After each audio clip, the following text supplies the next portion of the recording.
Um, so hopefully you got my email and hopefully you understood it.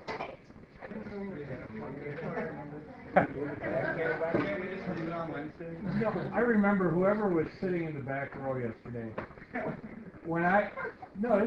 This is a good thing. This is not a bad thing. What's up now? I just remember that when I was talking to you guys about the changed schedule, you looked at me with this empty look like, what is this poor guy's problem? And you were right on the money. I don't know where my brain goes, but I think what happens is because Thursday is at the wrong time, I mean, it's not at the same time, it still sometimes becomes a block. So anyway, we're still right on schedule. And then it makes me wonder, why did I accidentally have the right schedule before I knew I was going to do this lesson? I don't know how I had that all screwed up, but because I actually made 2 errors and it came out correct again. Duh. Not too bright. But anyway, the bottom line is we wanted to have review 1 today, review 2 on Friday, which is tomorrow, and then we're still set up for our test on Monday. Yeah, the part that I know we have a problem with. And before I forget, here's what I did. I went through your question, and I really thought through what questions would I use on my test. And here they are. So if you look at this, well, they don't call it the book a sample test. They call it a review. Chapter review exercises. I'll explain that OPT at the end.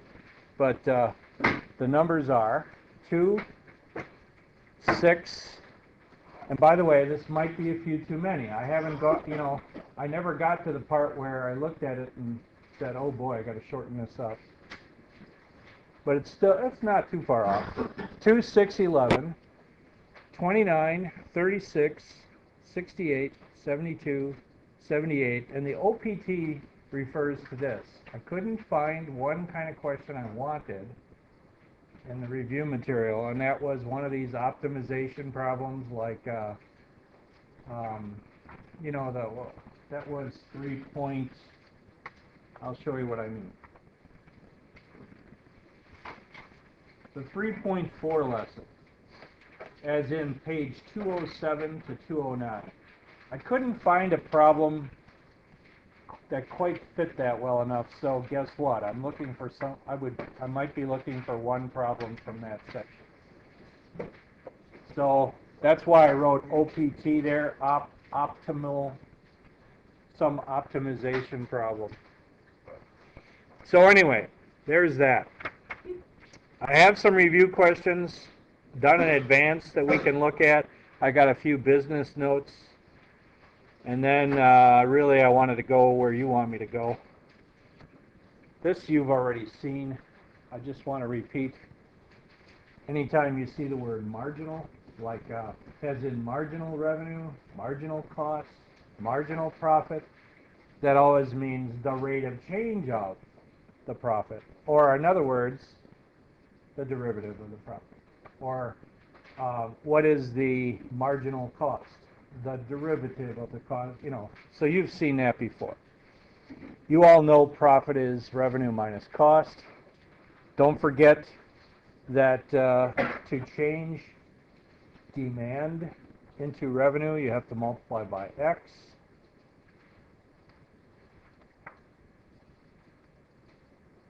And then way on the bottom there,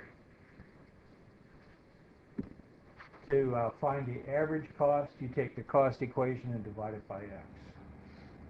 I think that covers all of the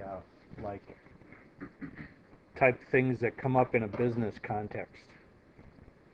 There was another thing that I skipped, and I will continue to. It's that elasticity of demand. You do not have to know that. Okay? So, and then of course the other thing that would not be on my test is anything from section 3.8. We did not do that.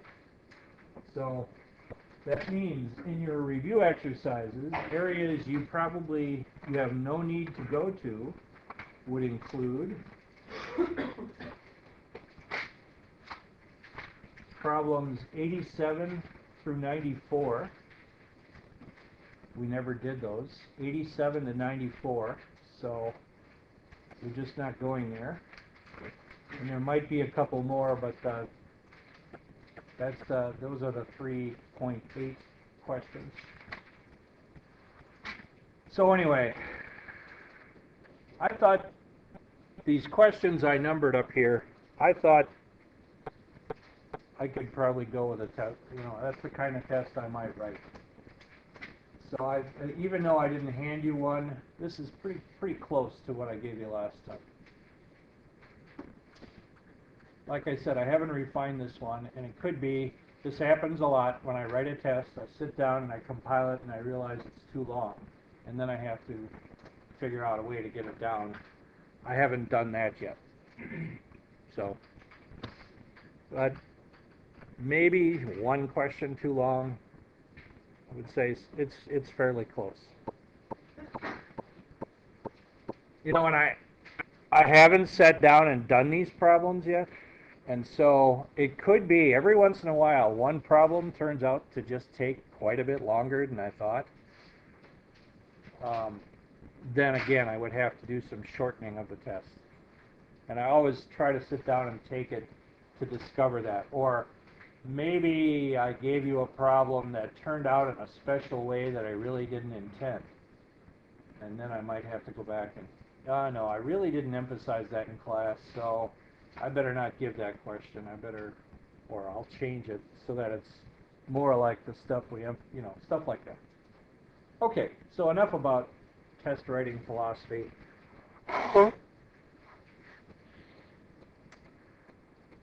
First of all, how about questions on 3.7? 3.7 was just kind of bringing the sketching and the first and second derivatives and your old algebra skills all together into a pot to try to find out what these things look like. Yes? 13. Number 13 on 3.7. Okay.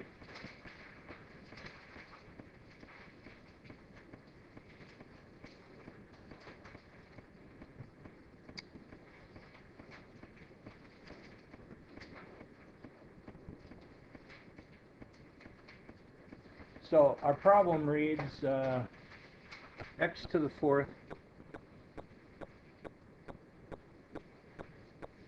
minus 8x cubed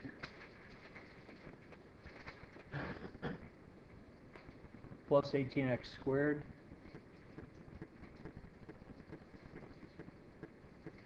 minus 16x plus 5. Does that look right?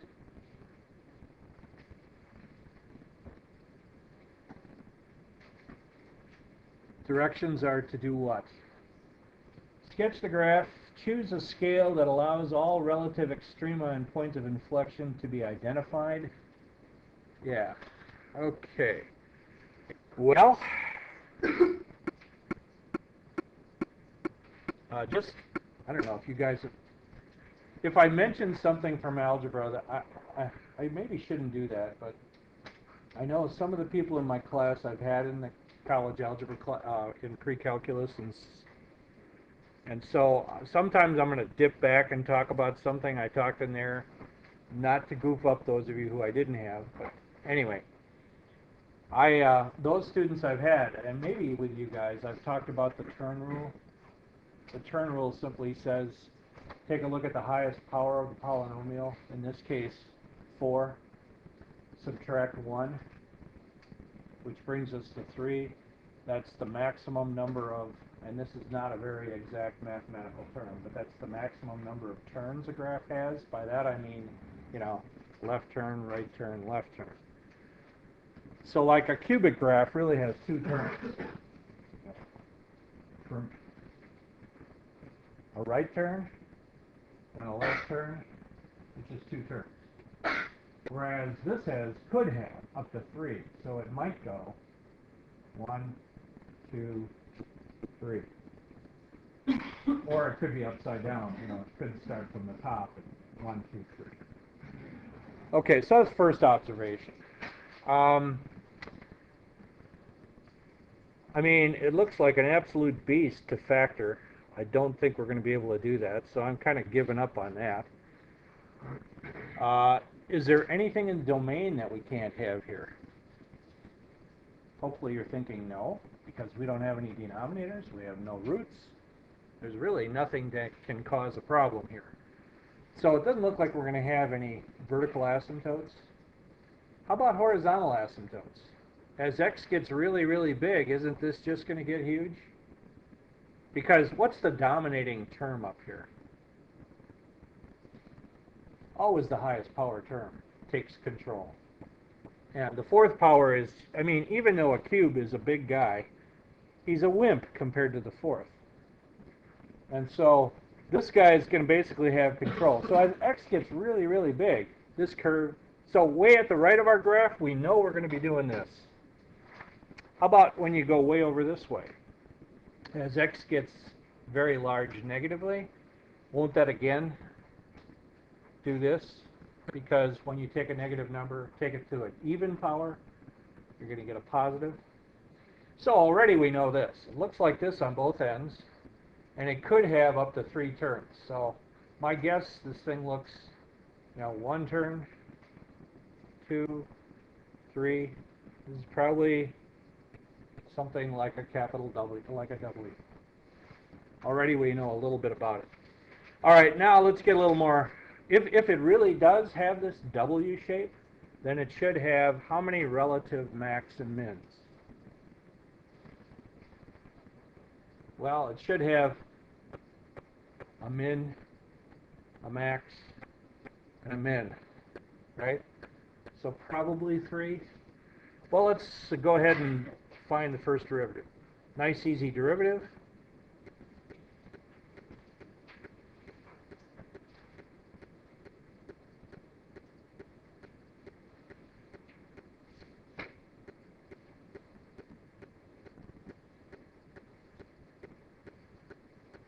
Okay. The problem is, it sure doesn't look very friendly for setting it equal to 0. Well, let's see what we can find out. We could at least, let's try factoring it in parts. What could we, you know, think of it as 2 groups. What could we factor out of the first part? We could do a 4. We could even take out an x squared, couldn't we? And go 4x squared. And then what would we have left? Okay. I guess that's not going to do it, but that's okay. It's worth a good try. Now over here, what could we take out of these two? A 4. Can we do more than that? I don't think so. Yeah, that didn't work. I thought sometimes you get lucky, and then what results is, don't worry about it. You're just going to flunk. Sorry. I just thought I'd take the pressure off. You know. Somebody says awesome. Anyway, sometimes when you do that, you get lucky, and you can do what? You can maybe get a common binomial. I was hoping that these might turn out. They didn't. So I struck out on that, but it's worth a try. Wow. Okay, so what are we going to do? Do you guys remember from pre-calculus how to use the remainder, the remainder theorem? Thank you. And that simply says this. So, you know, I'm just going to erase this. This didn't do any good. Okay. So we'll forget that. It's okay. Now, what we're going to do is I'm going to try factors. Like, you know what? We're setting it equal to 0. We can at least cut it down to size by dividing by 4. So let's do that. We got x cubed minus 6x squared plus 9x minus 4. We can at least do that. Now, the question is, I need to factor this. And there should be 3 factors. And then I can find out what the relative mins and maxes are. And that's what I'm after. How can I find out, for example, if x minus 1 is a factor? Does anybody remember from algebra? Whatever number is being subtracted from x, in this case 1, if x minus 1 is a factor, then when you substitute in 1 into the polynomial for x, you will actually get the remainder that you would get if you divided it. Now, I'm not going to divide it. I'm just going to use that nice little shortcut. So, what happens when you plug in a 1? Well, you get 1 minus 6, which is negative 5. Negative 5 plus 9 is 4, and 4 minus 4 is 0. X minus 1 works. Cool. So I already know one of the factors. You're probably like, what? Those of you who I had in class, I know probably recognize that, but some of you may have not done that for a while. Let me, now, to prove to you that it works, let's do synthetic division to find out what times x minus 1 would equal this. So, you remember how to do synthetic?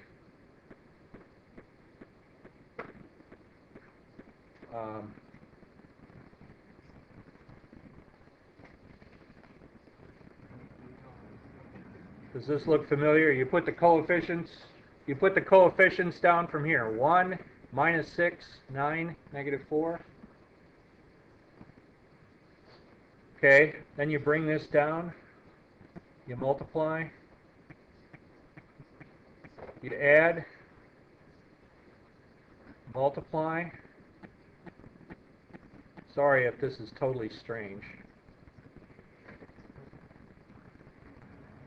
Does that at least look a little familiar? Yes? Because it's the lowest number, I just start at 1 and I gradually move my way up. My advice is always start on the low end. They're a little easier to work with, and there's usually something low. But if 1 had failed, I would have tried negative 1, and then I would have tried 2, and then I would have tried negative 2. That's typically my approach. Anyway, by the way, we aren't going to have to do this anymore because, well, by the way, what's the answer here? This is, and all you got to do is reduce, this was a 3rd degree, this is a 2nd degree, and by the way, here's the remainder. And truly, it did come out even. The answer here is x squared minus 5x plus 4. That's what this thing down here tells me, and this is the remainder. So I know it goes in evenly, and if you want to multiply those two, you can prove to yourself that it really is that, but we really have already. Now, we can factor that in our head, can't we? So we really got this guy nailed.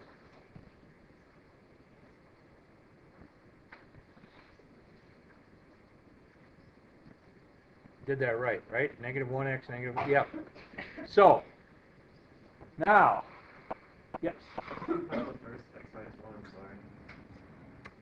That's what she was pretty much asking me. Why did I try 1? No, how did you try 1? Okay, the remainder theorem works like this. Whatever number you want to try subtracted from x, put it in the form x minus. So if you wanted to try x plus 1, you're really subtracting a negative 1. But because I was subtracting 1, whatever number you subtract from x, you simply substitute it, you just find f of that. So I wanted to try minus 1, x minus 1, so I just did f of 1. So I plugged in 1 here. 1 cubed is 1. 1 minus 6 is negative 5. Negative 5 plus 9 is 4, and 4 minus 4 is 0. What that will give you is not the answer, but the remainder. Well, the cool thing is if you get a 0, it means it divides in evenly and you have a factor. Joy. Yes? But you could have tried 2 first. It would just happen that. Oh, I could have tried 12 first. So that's sure. right there. That's just you trying whatever you think. Yeah, well, here's what, to answer that question, and that's what she asked me. Why did I try 1 first? I always try the low numbers first. There's almost always one factor that has a lower, I mean, this is crazy, but this is true in problems. If they have some high numbers, you can bet there's a low number someplace. So my advice is, because they're easier to work with, I always start with 1. If that didn't work, I would have gone to -1. If that didn't work, I'd have tried 2, a -2, 3, and kind of work my way up. Almost always, you will strike it rich in the 1 and 2. General advice. It just seems to work. Yeah. Well, so what did we find out? We really only got, okay, remember, we're trying to find out where the derivative is 0. This, a little bit, we only found 2 places, didn't we? I mean, we got one answer twice. But in this context, where is the derivative 0? In 2 places, at 1 and at 4. Okay, so now we know we either have a max or a min in those locations. Okay, next step. Let's find the second derivative. I think I got enough room over here. These are going to get easier, aren't they? Because now the powers keep going down. The second derivative, we have 3x squared minus 12x plus 9. Now, why did I want to do that? I wanted to find out, what I want to do is, what's f double prime at 1, and what's f double prime at 4? Do you see why I want to know that? Because I want to know if these relative min or maxes, which one they are, a relative min or max. And this will answer the question. All right, and all I care is about the sign. What's the sign of f double prime of 1? Well, this will be 3. 3 minus 12 is -9. -9 plus 9 is 0. Oh, that's interesting. So what is 1? It's an inflection point. Aha. Okay, that's cool. Now we know that. And what about 4? When you plug in 4, it's going to be a big number here. We got 48 minus 48 plus 9. Positive. Therefore, at 4, what do we have? The curve is concave up, and we have a relative min.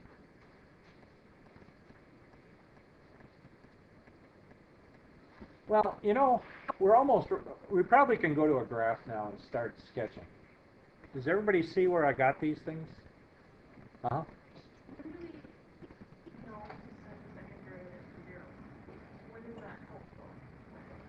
Well, actually, I never did set it equal to 0. I know, like when. Oh, well, if they come right out and say, find the inflection point, that's when. So it doesn't really help us. No? No, all I wanted to know is sign, positive or negative. If it turns out 0, okay, you got it like it kind of did accidentally here. Then we find an inflection point, we kind of tripped on it. But if they say to you, find the inflection point, that's when I would set the second derivative equal to 0. Yeah. And if you really want to have a nice graph, you probably want to know where that changeover point is. Okay, let me get a new slide up here. We're going to have to refer back periodically, but let me get a graph.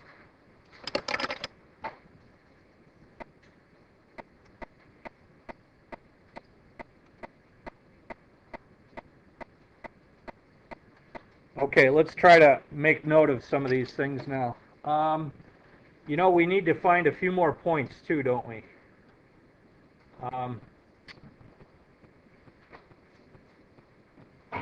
I mean, we got to find the y-coordinates. What's the y-coordinate for 1? Well, got to go back up to the original. What's f of 1? 1 minus 8, which is -4. -4 plus 18 is 14. 14 minus 16 is -2. And -2 plus 5 is 3. Okay, and what's the This is going to be a big one. I may need some calculator help on this. What's f of 4? Yeah, would somebody crank that for me? Did I calculate wrong on the first one? What did I do? 1 minus 8 is negative 7. Negative 7 plus 18. Oh yeah, I was already saying something else, wasn't I? What did I do? 1 minus 8 is 4. Boy, please scratch that from your notes. 1 minus 8 is 4, okay? Let's try that again. 1 minus 8 is negative 7, always has been. Negative 7 plus 18 is 11. 11 minus 16, negative 5. Negative 5 plus 5 is 0. So this point should be 1, 0. Thanks, Dan. Could somebody do this one for me? This is going to get kind of big. Thank you. Cool. Okay, 1, 0, 4, 5. Let's put those on. 1, 0,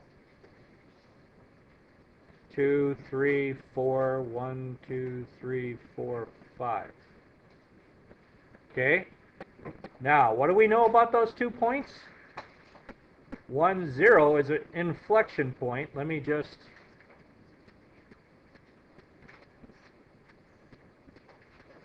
I'm just going to write that down. And this 4, 5 is a relative min. It's not 5. It's 0 or it's 4, 0.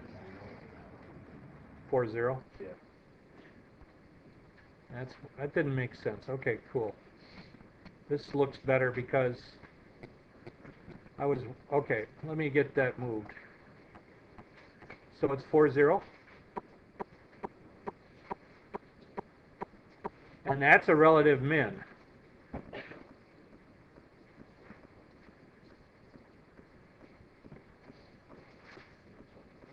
Interesting. It's supposed to be negative 27. Are we zeroing in on this? Yeah. Let's see. Okay. Did anybody else calculate this? How did you come out? Negative 27? Yeah. I'm hearing more than one saying that. Okay, cool. You guys have been watching me too much. Not good.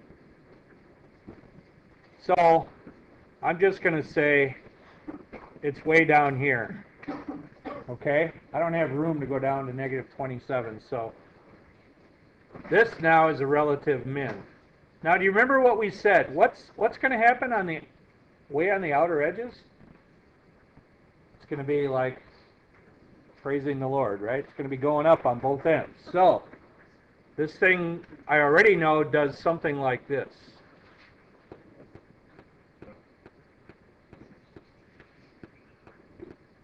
Then it's a point of inflection. Well,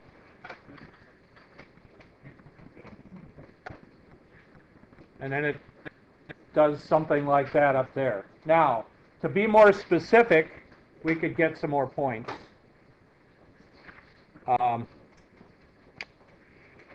Let's take a look at the graph and see what's going on. I should have changed slides so I can see that. There we go.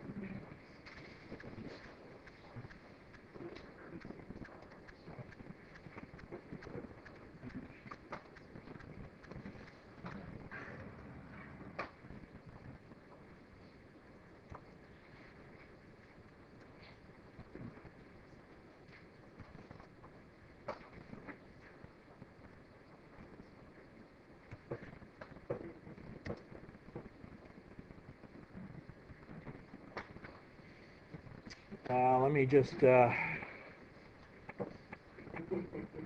it's going to be a little different how we look at this, but do you see how, I mean, this goes down to negative 27 like we said. The inflection point, it just does a kind of a little temporary rest. Changes from concave down to concave up. So I didn't quite have the shape right on the left, but we got the idea. So here's our inflection point, just like we said. Our relative min, I could go down there and look, set negative 27. So that's the kind of thing I think we're trying to get you to do. Yeah. Like on a test, Yeah. are we gonna have to like sketch it on a test, or are you gonna be say, oh, give me the relative name? Sometimes what I'll do is put a grid there and say sketch it. But when I say sketch it, I'm not looking for exact points. I would be looking for, boy, does he have his relative mins and maxes right? Does he realize that when it's out to the right, this thing's going to be heading up forever, and when it's out to the left, it's going to be heading up? I would say, in general shape, you got. I'm not going to go on there and go, oh boy, he's a little bit off on this one, minus 10. No, it would be more like minus 20. No, not true.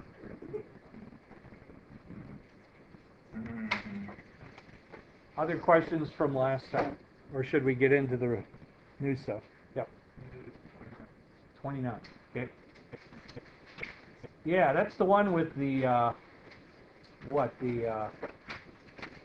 fractional powers? Did we do a little bit of that last time or something? Anybody know? Have I done 29? Negative. Negative? Okay. I must have done it with somebody. This looks so familiar. Here we go, 29. And this one's harder to predict because I know, we did talk about it in class, and what I said was, because it has a denominator of 3 in the power, remember I said it was that means cube root? And then we said a cube goes like this, and so a cube root kind of goes like this. I know we talked about that. Okay, here we go. X to the 5/3 minus x to the 5x to the 2/3.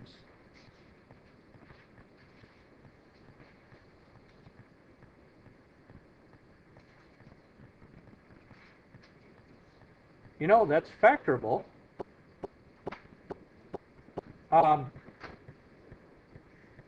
I guess I was wondering, well, I'll just write f of x. In a minute, I'm going to write 0 over here, but let's just write f of x. Can I not take out x to the 2/3 power? And then I would have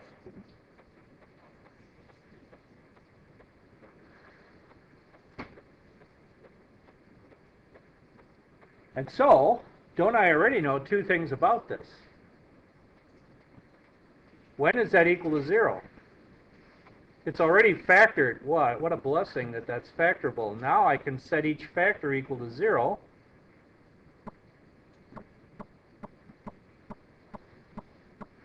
And I can find the zeros of the function. So once again, let me pull out a grid.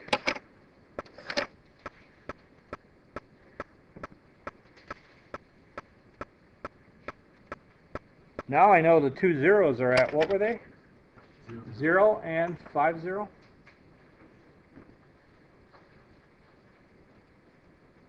So I already know 2 points on the graph. Another observation, is there anything here that is illegal? Is there any domain problem? Cube roots. Is there anything you can't take a cube root of?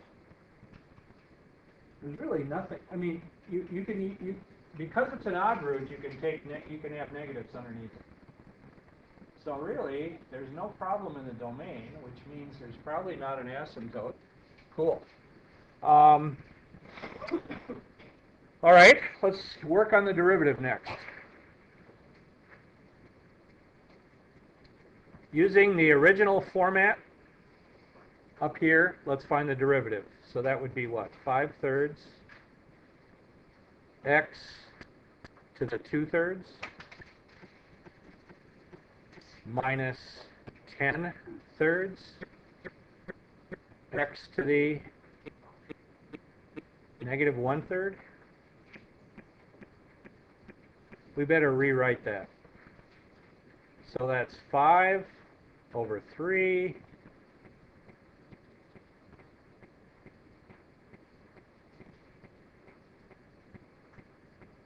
that's on the top. Then over here we have minus. And now this cube root of x is down below. Okay. We should get that together. Okay, to get that together, I need a common denominator. So I'm missing in the denominator the cube root of x over here. All right?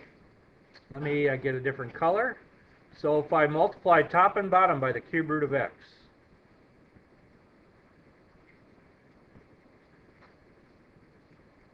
I'm trying to indicate that in blue I am doing that operation. Okay? What does that give me? Well, it gives me the common denominator on the bottom, so I can write that down. And what cool thing happens over here? What happens when you take the cube root of x squared times the cube root of x? Isn't it the cube root of now x cubed? And what's the cube root of x cubed? X. So this is just 5x. Okay. And what did I use? All I had over here was a 10. So there's my derivative.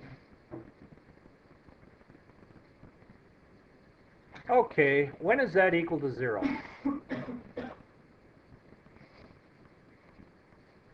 Well, can we save a little time? If I multiplied both sides by 3 times the cube root of x, this is going to stay 0, and this will become 5x minus 10. And we can see real quickly that x is 2, right? So that's a critical point. Okay, should we get the y-coordinate right away? 2 comma what? Let's look back at the original function. Well, this is going to be a little bit of a challenge. 2 to the 5/3 power.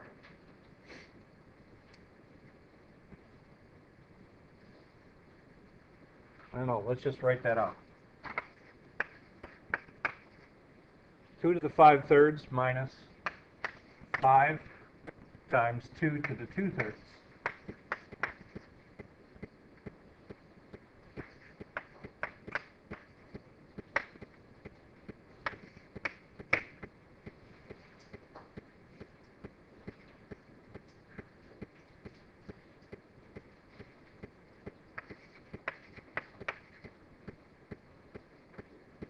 Why don't we just have some, instead of simplifying that, why don't can we try doing a calculator problem again?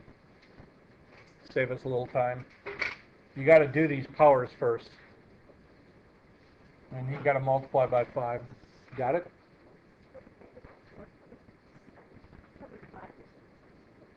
Negative 4.8. I'll say 0.8. Negative 4.8. Anybody else? Let me know. You can confirm that? That agreed. Okay. So 2, negative 4.8 is a critical point. Let me put it on the graph.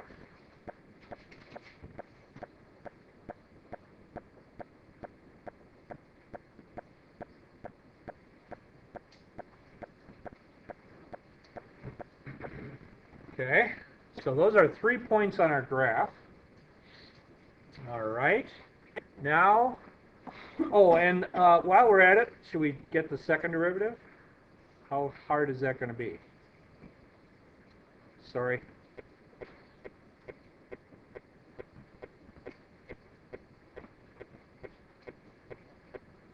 Okay, what's the second derivative? A little bit ugly. Okay, f double prime. We have to use the quotient rule. Denominator.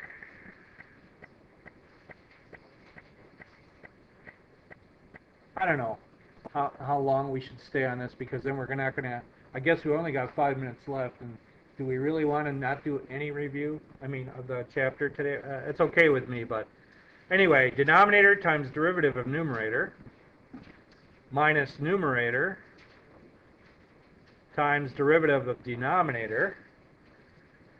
Okay, got to use the product rule. The first times the derivative of the second, next to the 1/3. The first times the derivative of the second,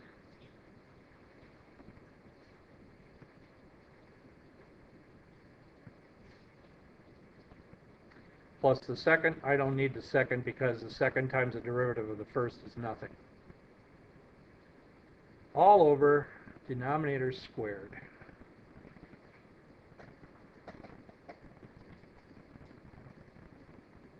Got to square both parts. Yeah, I don't know if I really want to work on that right now.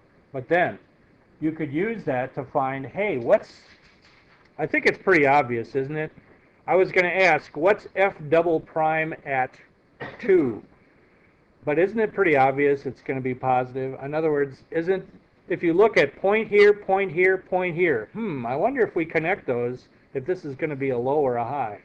It's obviously going to be a low, and so I guarantee you that second derivative at 2 is going to be positive. So now I'd plot a few more points. Should we find out more what's going on over here? How about we try, except these just take so long to substitute. I was going to say, let's take something that we know the cube root of, like 1. Let's take -1. Okay, what's f of -1? Okay, what's the cube root of -1? -1. And what's -1 to the 5th power? -1. So this is going to be -1. Okay, over here, what's the 1 to the 2/3? What's -1 to the 2/3 power? Well, the cube root of -1 is -1, and -1 squared is 1, and 1 times 5 is 5.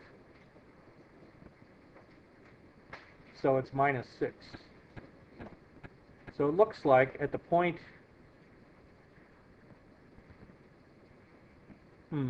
that's a little bit of a puzzle.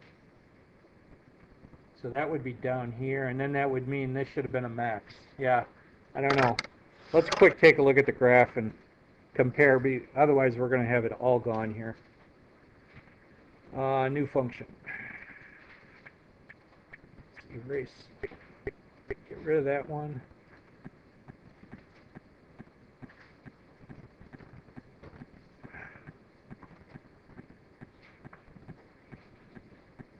Sorry, I'm not doing very good at speeding here. What I wanted to do is change. There we go. Okay, function insert. X to the 5/3 power. Put that in parentheses. -5 times x to the 2/3 power.